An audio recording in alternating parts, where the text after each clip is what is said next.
Good morning.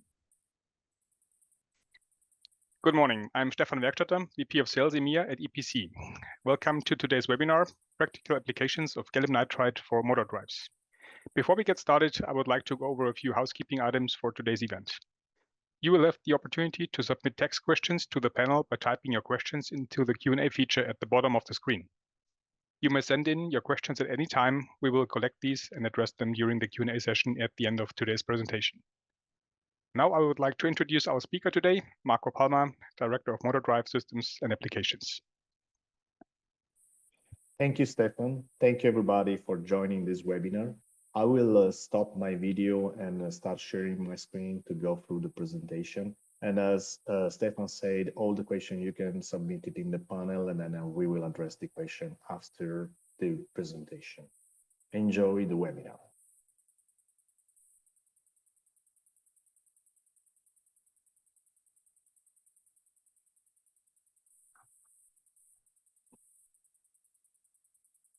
Okay, so slideshow.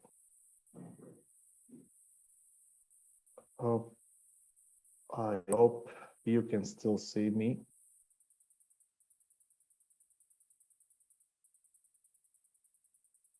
And hear me. Everything looks fine, Marco. Thank you.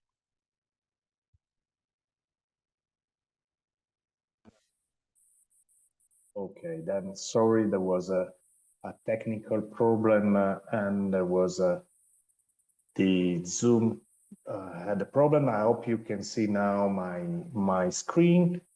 And today I'm going to talk about gallium nitride devices on application for motor drive application. And I'm gonna through in this agenda. So I will talk about the application landscape devoted to motor drive, the advantage in motor drive when using gallium nitride devices. What you can do, you can increase the PWM frequency, you can reduce the dead time, and then I will go through some application examples and to show what is the effect of using a gallium nitride inverter to this motor drive application. And some words about motor drive layout rules that are slightly different than the typical rules we've been dealing with the EPC GaN FET for other type of application. And some words about the gallium nitride motor drive reference designs that are available, so that if you want to jumpstart and do your motor drive example, you can do it by using our motor drive reference design, and then a summary, and then we will have question and answer. So if we talk about the landscape and we look on terms of inverter, usually the voltage source inverter is sized with current and also dimension. So if we do a 2x2 matrix on current and dimensions of the inverter, we see that in the bottom left, we have a situation where we need to have the highest miniaturization. And at top right, we have application where there is the need of having a high current.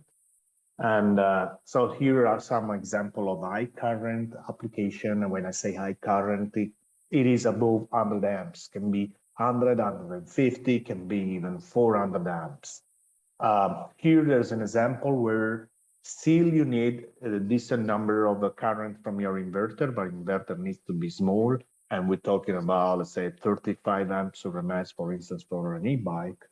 And then here we see applications where miniaturization is really important, like a humanoid robot, where you can have a joint that as a not continuous as a steady state, but as an impulse current, they can have up to 30 amps, depending on the robot, depending on the joint, but can have a quite impulsive current. From that point of view, we have developed so far in the last 4 years several EPC motor drive reference design. We have the EPC 9186, where we showcase the EPC 2302, and there are 4 in parallel per each switch. And we have the EPC 9194 and the 9193H3 will be released soon. That is showcasing one or two devices in parallel. And then we have the power stage reference design, where I will go into detail a little bit later, where we have basically 3 integrated circuits, and the 3 integrated circuits are doing the entire inverter. The other 3 integrated circuits you see here are the current sensor. So the inverter is done just by 3 gallium nitride pieces. So looking on the use of gallium nitride in motor drive, one common myth is that, okay, why would you use gallium nitride on a brushless DC motor drive? Usually this application are going very slow. There's no need to have such a fast switching device. And so the common myth is that there's no benefit to using GaN devices in brushless DC motor drive. In reality, what we found is that in reality, there is benefit. And the reason is that you can have a smoother switching, and then I can show what is the increase of PWM frequency and what is the effect of a very small dead time, and then we go through the application experimental result. So if we look in terms of switching, so here we're showing a 5 nanosecond per division example, and we see a switching of voltage in time. And here you see the typical way a MOSFET is switching, and the way the DVDT is going with different segments is also related to the way the reverse capacitance is changing with voltage. And the GaN FET has a smoother reverse capacitance and a lower reverse capacitance. These are normalized, obviously.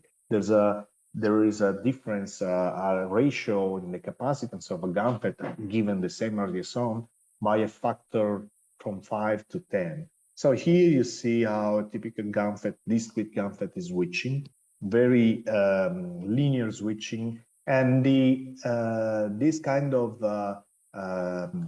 oscillation really depends on the type of application. In a case of a motor drive, we design all our reference design to be kind of under-damped, so there's really no real oscillation in the switching node. And the fact that the switch is faster and smoother, and there is no reverse recovery because gallium nitride FET do not have reverse recovery, and that there is a lower switching dissipation, this is allowing us operating higher PWM frequencies, and the dead time can be reduced to tenths of nanoseconds. Then, depending on the board, depending on the amount of current you want to switch, it may be 20 nanoseconds, or it may be 50 nanoseconds, it may be 75 nanoseconds. For those boards where some of our customers are doing at 300 amps, they're using 100 nanoseconds. But it's really different from the typical values that are used with MOSFET.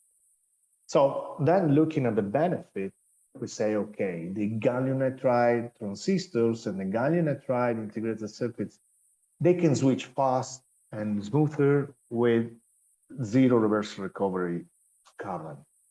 So that means we can increase the frequency, but what is then that we get by increasing the frequency? We can reduce or eliminate the electrolytic capacitor in the DC bus, and also we can reduce the motor losses. On the other side, since the switching is smoother and there's no oscillation and it's always switching in the same way because there's no reverse recovery, we can have a lower dead time. That means higher torque per ampere in higher torque per ampere in the same motor. So the motor start operating more ideally, and because usually motors are designed for sinusoidal operation, and then they are used with PWM operation. And the gallium nitride inverter has a better total harmonic distortion. That's why it's improving the total inverter and motor system efficiency. And also by reducing the capacitance, it can reduce the size and the weight, and it makes the inverter can be integrated inside the motor. So let's go into a little bit on detail and let's look on the PWM frequency increase. What does it mean in terms of the effect on the motor? There are several effects, and we'll show you the, let's say, the most simple and clear. The first thing is if you have, in this example, a schematic example, if I have a 10 kilohertz ripple, a 10 kilohertz PWM, I have a 10 kilohertz ripple on the current. And the motor inductance does not change, and it is fixed by the motor design. And the PWM frequency and the input DC voltage are dictating this slope of the ripple current. So this is something that cannot be changed. The only thing that a designer can do is increasing the PWM frequency. So you see the slope is the same, but since it is going under kilohertz, you have a lower ripple. Then if you look the effect of this ripple in terms of losses in the windings, then you can see that going from, let's say, 10 kilohertz in this example to 100 kilohertz at 50 volt DC, here we get 3 times reduction of the ohmic losses in copper windings. Then, depending on the motor, but the other things that happen is that this ripple across the current is generating small hysteresis loop in the magnetic circuit of the motor, and these hysteresis loop are also responsible of energy waste. Going higher frequency makes this hysteresis loop smaller, so there's less losses in magnetic components in the magnetic circuit, of the motor. Another important effect of the frequency, PWM frequency, is that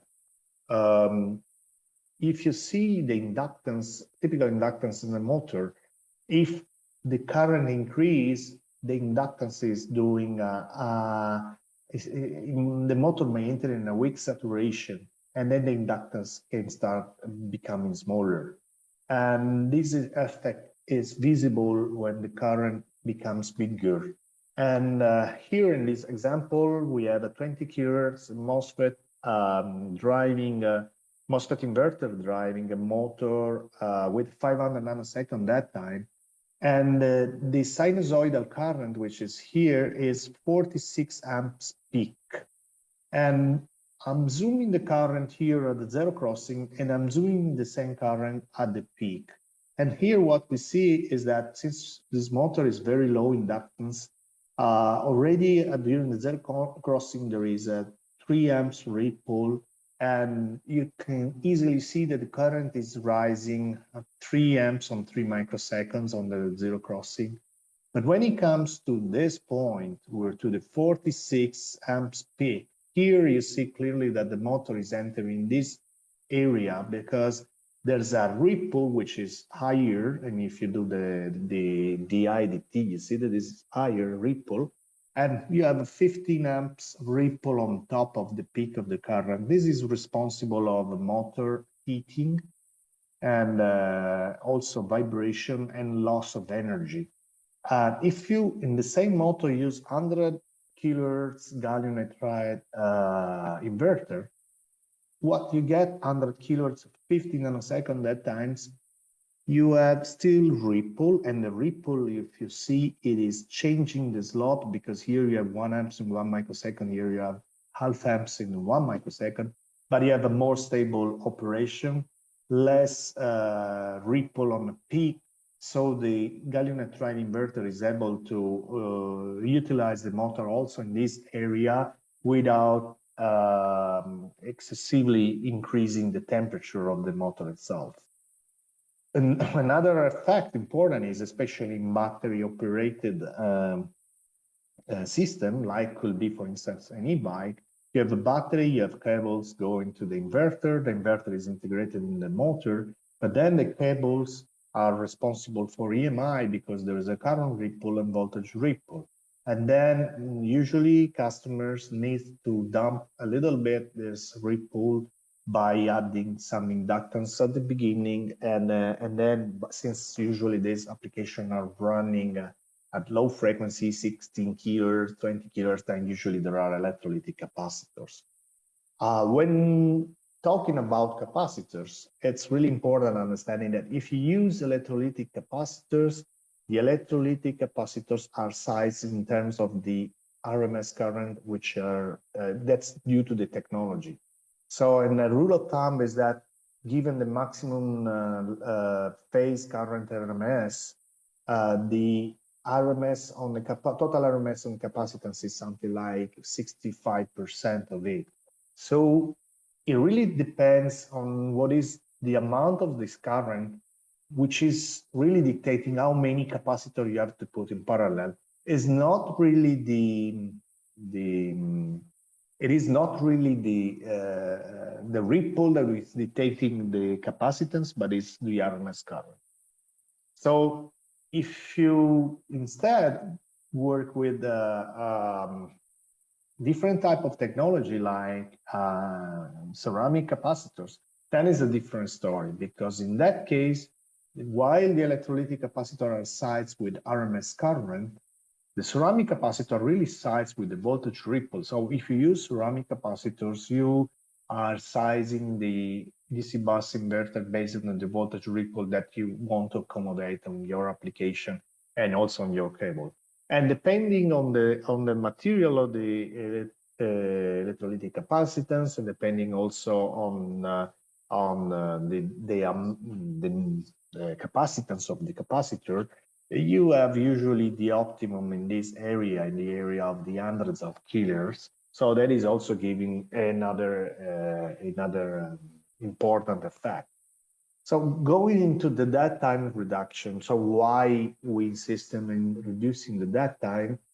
First, because you can do it, and you are doing a voltage source inverter, and a voltage source inverter is supposed to impose the voltage to the motor. However, when you are doing the zero crossing of the current, where basically the inverter is not really, it's kind of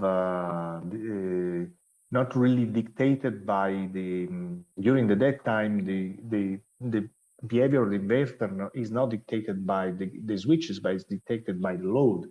So you have this discontinuity, because with positive current you have a certain behavior, and with negative current you have another behavior.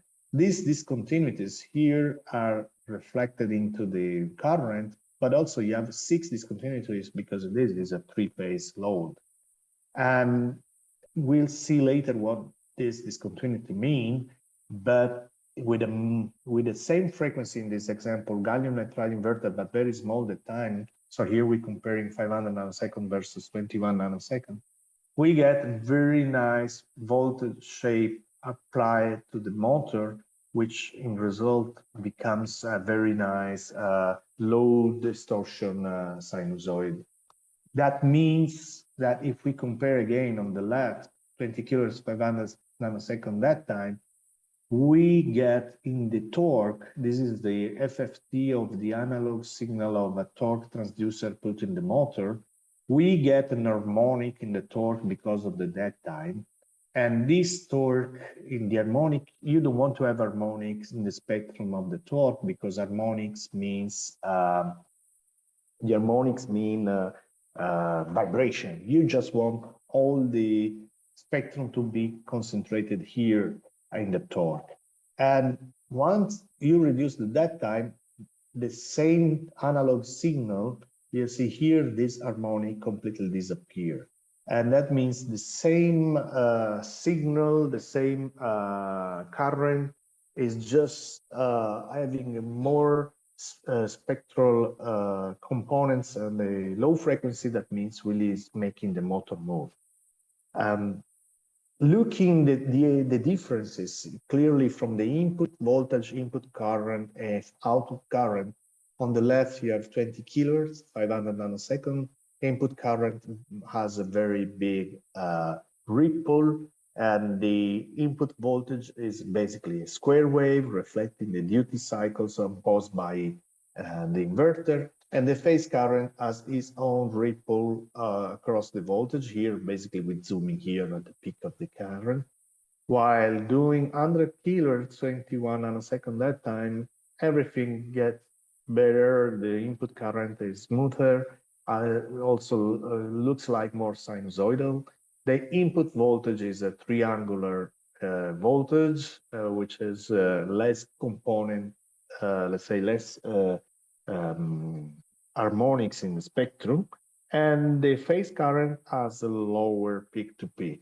And the difference here is that in the same operation, this inverter has an inductor and two electrolytic capacitor, while in the same operation condition, the inverter on the right, based on gallium nitride, is using capacitors, just ceramic capacitor. So going into application examples, we see in the application examples, starting with e-bike in a light load. And okay, the mission profile of e-bike is not just light load, is mainly high load when you going uphill or you're just starting from the traffic light. But most of the time, it's light load because you are going in a flat region, you pedaling, and then you already have inertia, and the motor is assisting you, but it's not assisting you with the highest torque. And what happened here from the MOSFET inverter versus the GaN FET inverter is clearly shown here. The input inductance and input capacitors, that was shown also in the previous slides. Input inductors, there's no inductor in GaN inverter, and there's just ceramic capacitors at the input.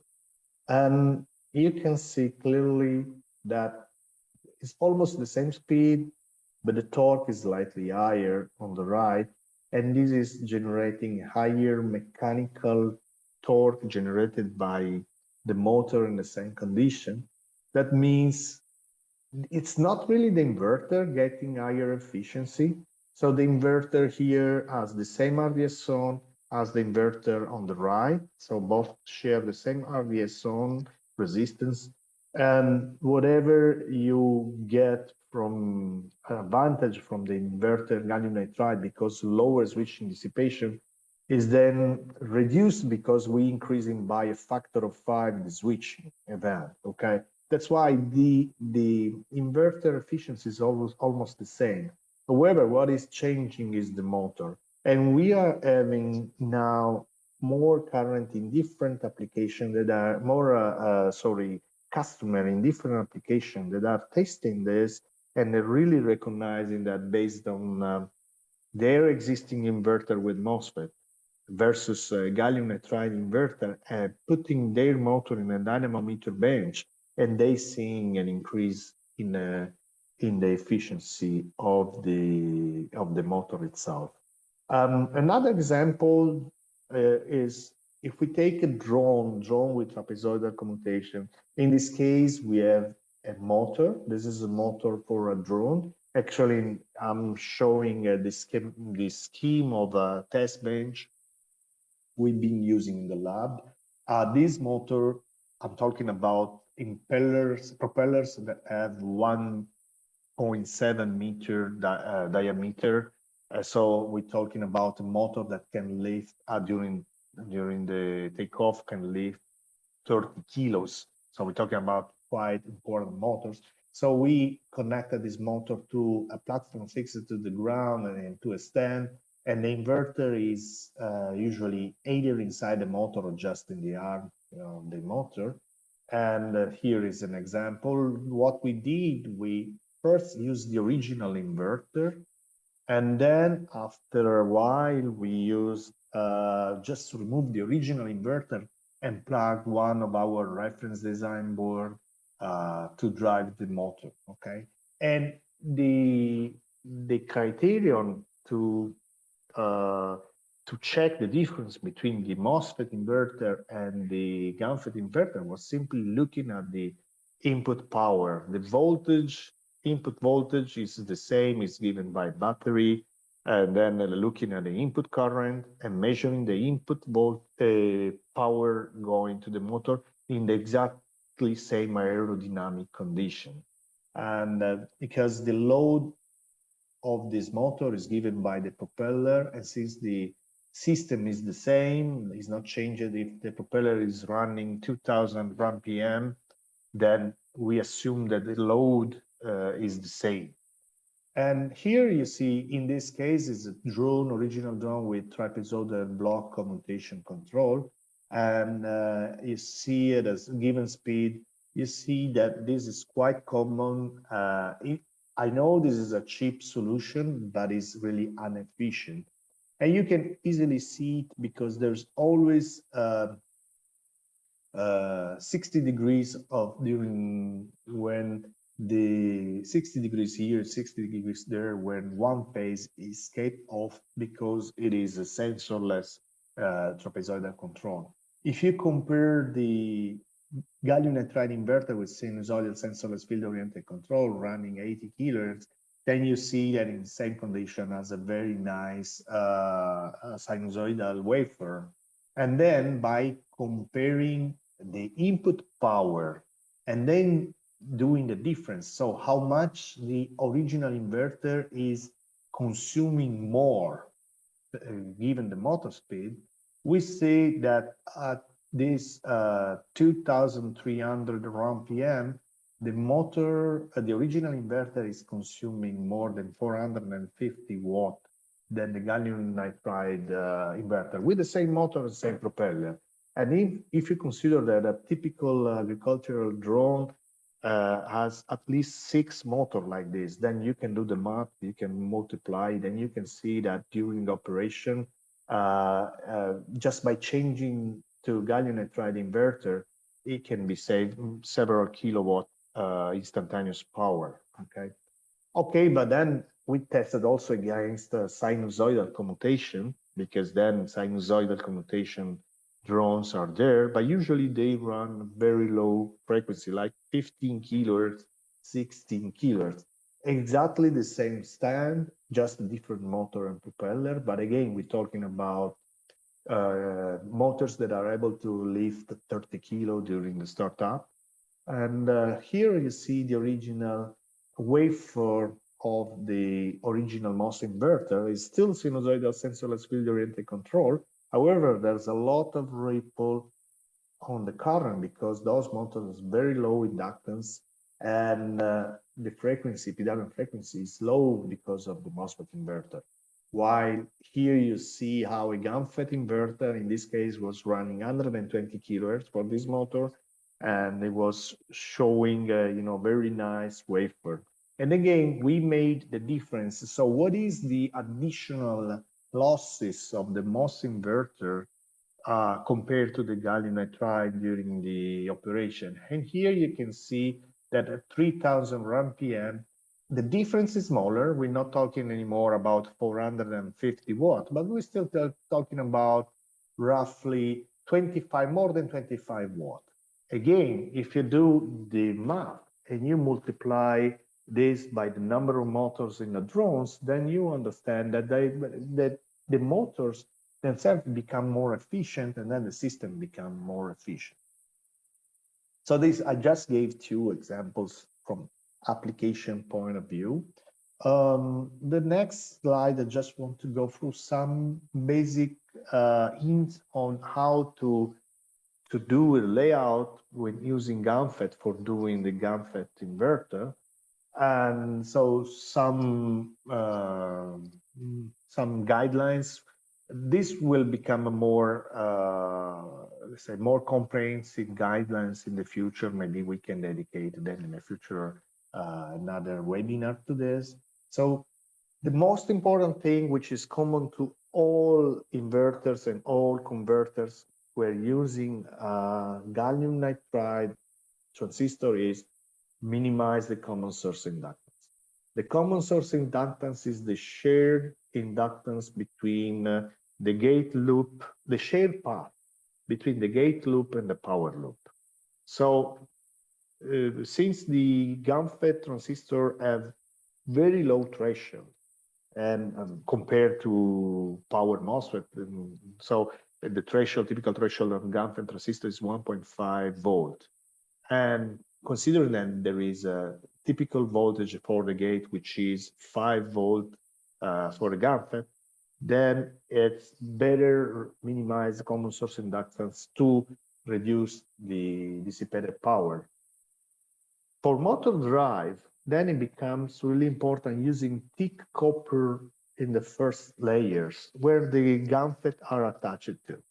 And the reason is we need to reduce the resistance in general of the inverter, and the resistance is not just RDS on. What I seen talking to customer, most of the customer always talking about the RDS on of the transistor, of the MOSFET, but they don't talk about the resistance of the interconnection of the PCB, of the IMS. This is really important, and it needs to be minimized because it's otherwise dissipating energy and is increasing temperature. So we strongly recommend using 2 ounces, which is 70 micro of copper on the layer where the devices are attached. And then the first inner layers having already 4 ounces, so which is 140 micro, so that these layers can really bring the current and also take the heat away. Another important thing is using vias in pod to increase the heat transfer. Here you see on this thermal simulation, these are finite element analysis simulation on a half bridge of an inverter, or actually this of a converter. Here you see on the left, there are the EPC devices just attached to the PCB without any via. And you see that the heat is basically staying all on the devices. Then in the center, we have an example of a layout where the vias are just nearby the devices, but not really under the devices in the pad. And on the right, there is the same example where the vias are exactly under the pads of the device. So it is clear that in the right, you see that color is more uniform because the generated heat spreads immediately across the PCB. It can go through the direction so that it can be removed easily by an heat sink. Another important thing is that the DC bus capacitor have to be distributed in a way that each switching cell, and here an example, this is a switching cell for the phase U, this is the switching cell for the phase V, and this is the switching cell for the phase W. You need to make sure that the DC bus impedance, DC bus plus, and the impedance to the DC bus minus is the same for each switching cell. This is clearly a symmetric design. You see all the capacitors, ceramic capacitor are put clearly symmetrically versus the switching cell, and the output to the motor is here.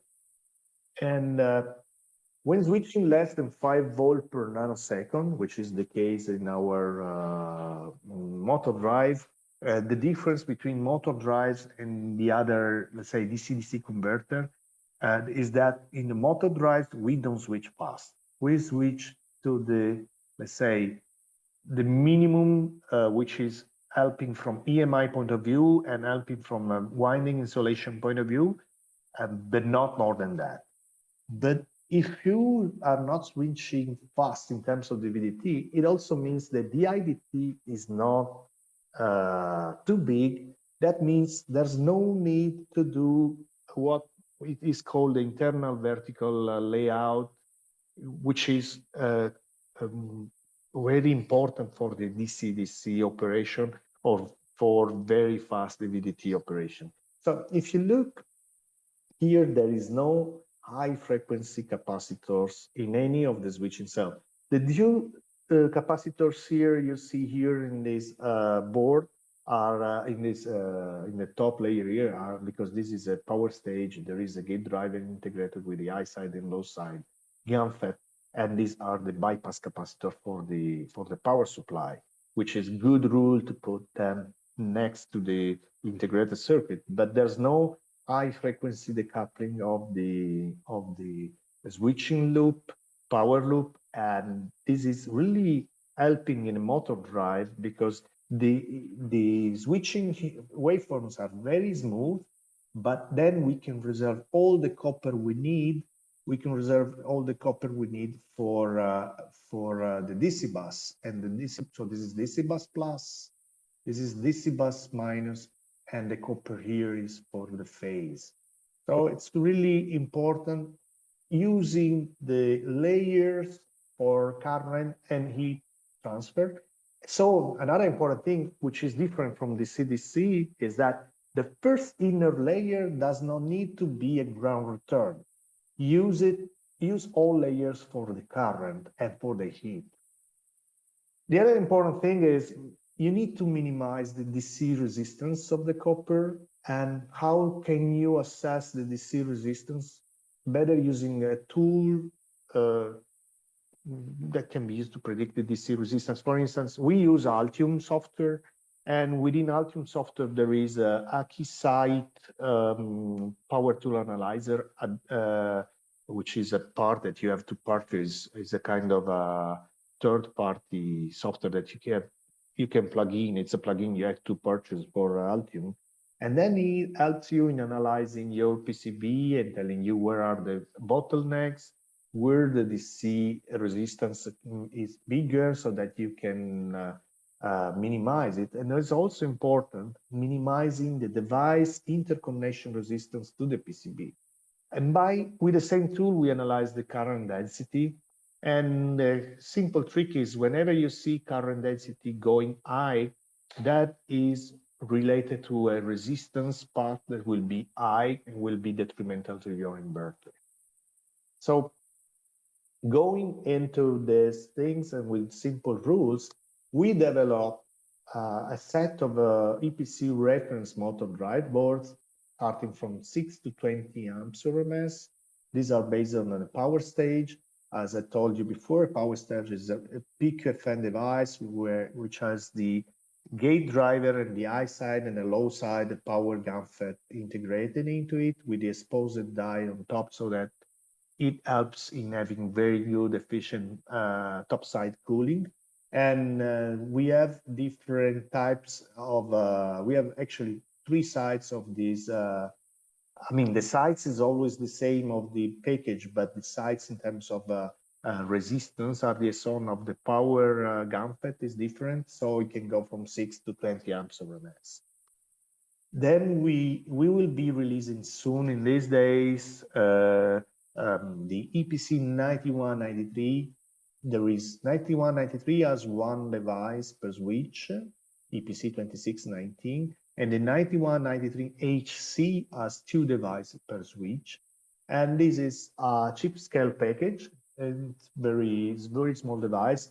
This reference design is showing how to use phase shunt resistors or leg shunt resistors. While I forget to say, this example of reference design is showing how to use all sensor IC for current sensing in the phase. Going high on current, we just released it in January, and between December and January, the EPC 9194, which is showcasing the EPC 2302, which is 100 volt, 1.4 million typical RDS-on. And this is also PQFN with the exposed top, so very good for topside cooling. And one of the, let's say, more used reference design board is this EPC 9186, which is able to do 150 amps of RMS, steady state, obviously with a heat sink and with some airflow on the heat sink, because it is a demonstration purpose, it's not a final product, obviously. And this is able to reach also 200 amps of RMS peak operation. And we are also working on a new board. As I told you, 9193 and 9193HC will be released in the following weeks. They are already done, ready and tested. We're working at this moment on raising the voltage. So we're working on new demo boards which showcase the EPC 2305, which is a PQFN device, 2.2 million, 150 volt, 2.2 million max. And this is 96 volt, one single device per switch, and 4 devices in parallel per switch. And then we also working on a 150 volt operation with EPC2304. EPC2304 is our PQFN 200 volt device, which is currently 5 million, if I'm not wrong. And we will be releasing the single switch version, single device per switch, and also 4 device per switch. And in the future, we'll be releasing also, let's say, a revised version of our IPC 9194 and EPC 9186 with the 100 volt Gen 6 2361. For your information, the EPC 2361 is 100 volt device, less than 1 million typical RDS-on. I think it's the smallest device in the world that can exhibit such capability. And if you look on all these reference design, they come with the same connector here, because here there's a power inverter, there's a current sensing, temperature sensing, voltage sensing, DC bus, ceramic capacitor, and overcurrent protection. Okay, all the boards share similar architecture.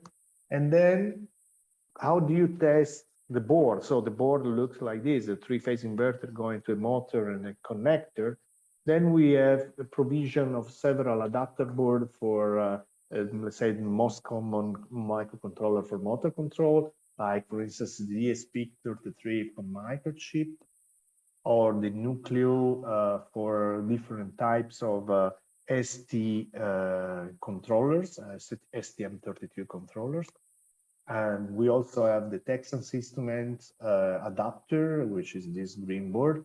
And that works not only with the Pico, it works also with the 379.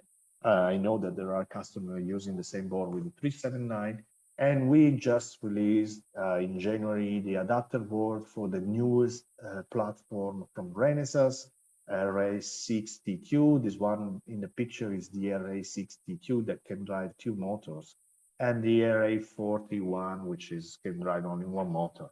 And also our board comes with a generic interface just to do a breakout board to wire the signal to your existing controller. So going to summary and then opening for question and answer is that EPC devices, gallium nitride, FET and gallium nitride integrated circuits allow smaller, lighter, and quieter, and more accurate motor drives. And given the same RDS-on, the devices are smaller, they have lower switching dissipation, and they have no reverse recovery. So by using GaN inverter, you can make your own motor more efficient. And that's it from my presentation, and I can open now to question and hopefully hope you enjoy my presentation. Thank you, Marco. Now we are going to begin answering the questions submitted during today's presentation. As a reminder, you still can submit questions by typing your questions into the Q&A feature at the bottom of the screen. Marco, our first question is, motors need below 500 volts per microsecond. GaN is much faster. Required dampening loss energy of LC, delta V over delta T filters make them useful to less than 2 kilohertz PWM. What would be your solution for a GaN inverter with greater than 60 kilohertz PWM for reliable motor isolation? So the thing that I said during the presentation is that we have a different approach between, let's say, typical converters and motor drive inverters.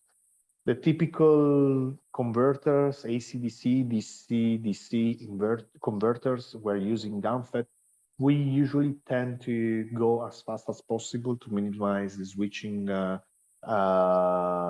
dissipation from the devices. In that case, there's no, let's say, there's not the problem of winding isolation. Instead, for motor drives, usually there are 2 types of problem. I would say 3. One is the winding insulation. The other one is bearing, which can have a spark problem. And then there is EMI problem. So I would say that in my experience, it's quite common and typical to use 5 volt per nanosecond switching in the motors, okay? So the question here is asking for 0.5 volt per nanosecond, which is, I will say, really, really extremely low. So reason to go so low, it's usually due to EMI constraint in some specific application. From the winding isolation, usually a safe value is 5 volt per nanosecond. 5 volt per nanosecond is what our reference design do. That's what we usually recommend. And what I saw our customer doing two different things. Either they go, let's say, 5 volt per nanoseconds and they go directly to the motor without doing any filtering at all. And usually they also do integrated motor design. So that is also reducing the problem of EMI. And there's no problem for the winding insulation in this case. All the other possibility, some customer doing this, I would say a reduced number of customers are doing this, but they do it. They go very fast at high frequency, something like above 200 kilohertz. And they use a filter, which is quasi-sinusoidal filter at the output of the inverter, so that the cable and the motor is not seeing the DVDT. It's just seeing a kind of either pure sinusoidal waveform or a quasi-sinusoidal waveform that is then not giving problem either to the winding nor to the MI. So summing up, 5 volt per nanosecond is the typical value. Who wants to go below 5 volt, going down to 0.5? Sometimes it's really depends on the application. Sometimes it's not because of the motor insulation, it's because mainly of the cable, and the cable, unshielded cable, can generate EMI. But it's a trade-off. You could have, let's say, a better wiring and then have less dissipation. That means also less heat in the inverter. It's not necessary to go 0.5. It's quite good practice going around 5, even 10 volt per nanosecond. Thank you, Marco. Another question is, when it comes to industrial motor drive applications, where the drive is inside a cabinet and connected to the motor through a probably long cable, there are additional things to think about. An increase of switching frequency will cause additional cable losses, and the high switching slope will cause significant overvoltages at the motor terminal, causing additional losses too. Do you have any experience up to which cable length the GaN application, 100 kilohertz versus 10 kilohertz, is more efficient than silicon? Drive with about 60 volts DC and several hundreds of watts. Yeah, so in terms of cables, what I'm seeing is that, first of all, when cables are really long, one thing that is starting to happen is that some customers are considering going multi-level with the GaN FET. So having lower voltage devices doing several levels instead of doing just 2 levels, so that the overall DVDT is reduced. The other type of approach is really putting a filter before the cables and then going into the cable in a sinusoidal or quasi-sinusoidal way. The difference is this: if you do an inverter based on MOSFET, you do not have this possibility, because the problem is that MOSFET cannot switch very, very fast. So if you want to do, either you go very, very slow, or if you want to switch a little bit faster, then you need to put a filter, but this filter needs to be very big. With a GaN FET, I'm talking about more than 1 meter cable. I'm talking about several meter cables. I'm seeing two types of approaches. One approach is, as I said, there are customers which are really raising the frequency and raising also the DVDT, because then they are filtering just after the inverter. And since they're going fast and high frequency, the filter is smaller. And then the cables are not experiencing any reflection because of high DVDT, and also the EMI is reduced because the voltage going into the cable is, as I said, either quasi-sinusoidal or pure sinusoidal. This is something that can be done with the GaN FET. The other type of approach I'm seeing, at least being studied, not yet in a product, but being studied, is that going multi-level, because the multi-level again is simply dividing in several levels the voltage, making it by nature already quasi-sinusoidal, and also reducing the DVDT input to the cables. In that case, the idea is going multi-level without using any filter. On a practical, following this question, on a practical level, I'm seeing customer trying to use less than 1 meter cable or 2 meter cable, the gallium nitride inverters, but there's always a trade-off between EMI. It's not really a matter of reflection in this case, it's really a matter of the EMI generated by the cables. And so some customers really slow down the devices, and some other customer invest a little bit more on the cables and don't slow down the devices. And when I say investing more on the cable, I'm saying they shielding the cable. Okay, thank you, Marco. There was another question on page 22, the circuit. Maybe you can move to this slide. And we go to page 22. Oh, 22. Okay. Okay. There is plenty of empty space on the PCB. Why is it designed in that way? I would expect a size to be minimized. Okay, the idea here was, let's put this power stage into the PCB, and we were using an existing heatsink we had before, and we want to see how much current we can get from these small devices.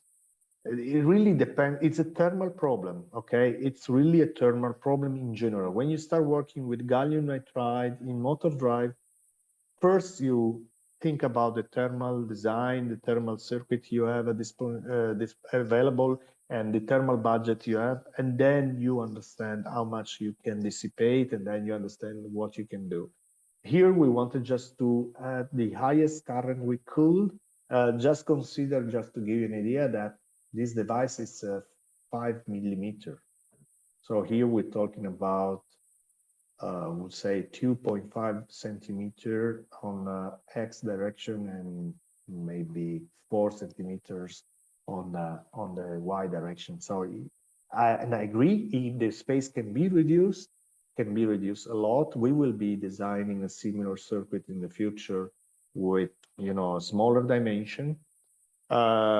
Obviously, what is the trade-off? If I reduce the dimension of the copper, then I'm gonna have lower current capability of the inverter. It really depends on how much current I want to drive. So we still testing this board here. We're talking about 20 amps RMS steady state, but we still didn't finish the test, and we will see if we are able to go even above 20 or even 25 amps RMS steady state. And then we need to see how much we can do in peak operation. Peak operation depends on your thermal capacitance, okay? So if you have a good thermal capacitance, you can have a bigger peak operation. If you have a small thermal capacitance, then you cannot have a big peak operation. And the copper around the device helps you in terms of thermal capacitance. So it's just a trade-off, depending really on the application, what you want to do and how much current you want to process. Okay, thank you, Marco. Then there are two questions from one attendee. One is, with your measurements, it seems like you're using an open loop control. Question is why?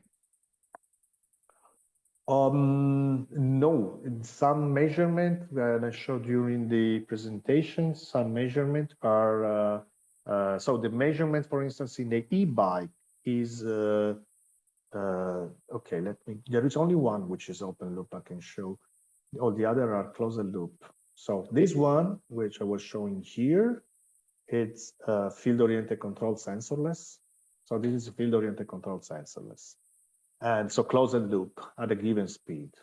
This is the eBike. Then the drones is also field-oriented control sensorless closed loop. The original is trapezoidal. Our is field-oriented control sensorless. And also this case of the drone is field-oriented control. The only case where we use the open loop to test was when I was showing the saturation effect. This one is an open loop control, but from the concept point of view, it doesn't really matter. I mean, what we're showing here is how to put, to how the motor behaves and inverter behaves when the motor is driven such high current. Okay. Thanks, Marco. And the other question is, have you tested those designs up to normal conditions, such as rotor lock tests? Not personally, but our customers are doing, okay? So again, it is a point of how you do the control. If your control is a trapezoidal control, which is doing a cycle by cycle current limitation, then, and you go into locked rotor, then you may have, usually it's a thermal problem. It's not really a problem in terms of the device itself. If you're doing field-oriented control, sinusoidal sensorless, then even the locked rotor is something that you can, sensorless or with sensor, so it doesn't have to be sensorless. With sensor, then even the rotor locked is something that you control because you control the current all time. So what I've seen, our customer that have been working with the trapezoidal old sensor schemes and had a problem of a locked rotor, and they had to design their inverter to be able to do 100 amps RMS. Then when they went into gallium nitride, then they moved from gallium nitride inverter doing not trapezoidal, but doing sinusoidal field-oriented control. Then they came out to reduce the specification for the inverter because they realized they don't need to be anymore able to deal with 100 amps in the rotor rocket, but 65 amps in their case was okay. So the main point is really thermal. Look what is your worst condition from thermal point of view and check if your system from thermal point of view is able to do it. So from that point of view, rotor lock or operating condition, a low frequency is not really making the difference. Okay, thank you, Marco. Then one more question. The DC link capacity that I mentioned is not related to switching frequency, but is only based on the factor 0.65 times RMS current of the phase currents. So increasing the switching frequency will not reduce the number of DC link for the same phase current? Yes. So the main point is this, okay? Really, each of the electrolytic capacitors can deal with a certain amount of phase current. Okay, so if your system is doing, in this case was I need to remember, it was 35 373. It was something like they needed two in parallel because one couldn't hold the RMS current. So the number here is 660 microfarad because each of them couldn't do more than 5 amps RMS ripple current, or 3 amps RMS ripple current. So really the value you're putting here is not decreasing with frequency because your ripple stays the same. And the RMS current stays the same. So if you're doing a 35 amps RMS phase current inverter, it will be 35 at whatever frequency you want to use. That's the difference between the electrolytic capacitors and the other type of capacitor, which instead you are designing for the voltage ripple and not for the capacitor current. So that's the main difference. So the answer is yes. If you stay with the electrolytic capacitance, it's RMS current in the electrolytic capacitance, which is really giving you the problem and doesn't change with frequency. Okay, and then the last question for today. If we use vias for heat transfer, will it not add more inductance to the power path? No, if you consider that what we do is that we really make, I will try to show it. I don't have a slide for this that show it clearly, but let me go into one that was here. Okay, I can go here and try to show here. If you consider this area here, and this area is DC bus plus, and then on the first inner layer there's another copper which is again DC bus plus. So if I put vias here, they will interconnect this part with the DC bus plus on the first inner layer and the second inner layer. So it's just making the copper more solid. It's not interrupting other layers. The big difference between the motor drive inverter and the DC-DC converter is that we are not using a return layer in the first inner layer because simply we don't have capacitor on the top. So it is not increasing the inductance. For motor drives. For the DC-DC converter, partially yes, the answer to your question is yes, because the first inner layer is a ground return. And if you put vias, then you're interrupting a little bit this ground return. So you have to put these vias in a way that in high frequency, the ground return is not interrupted too much.